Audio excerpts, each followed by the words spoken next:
شروع کرتا ہوں اللہ کے نام سے جو بڑا مہربان اور نہایت رحم کرنے والا ہے۔ سیدنا انس بن مالک رضی اللہ تعالیٰ عنہ سے روایت ہے کہ نبی کریم صلی اللہ علیہ وآلہ وسلم نے فرمایا، اس ذات کی قسم جس کے ہاتھ میں میری جان ہے، کوئی بندہ اس وقت تک مومن نہیں ہو سکتا جب تک اس طرح نہ ہو جائے کہ جو خیر و بھلائی وہ اپنے لیے پسند کرے وہی اپنے بھائی کے لیے پسند کرے۔ سیدنا ابو امامہ رضی اللہ تعالیٰ عنہ بیان کرتے ہیں کہ ایک آدمی نے نبی کریم صلی اللہ علیہ وآلہ وسلم سے یہ سوال کیا، گناہ کیا ہے؟ آپ صلی اللہ علیہ وآلہ وسلم نے فرمایا، جب کوئی چیز تیرے دل میں کھٹکنے لگے تو اسے چھوڑ دے۔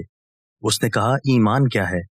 آپ صلی اللہ علیہ وآلہ وسلم نے فرمایا، جب تیری برائی تجھے بری لگے اور تیری نیکی تجھے خوش کر دے تو تم مومن ہوگا۔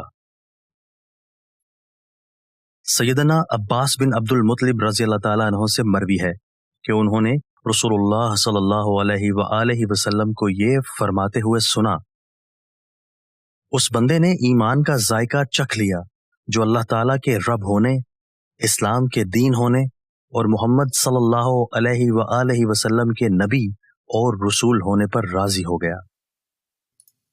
دوستو، اللہ تعالی ہمیں ان احادیث مبارکہ پر عمل کرنے اور اپنی زندگیوں کو سنوارنے کی توفیق عطا فرمائے۔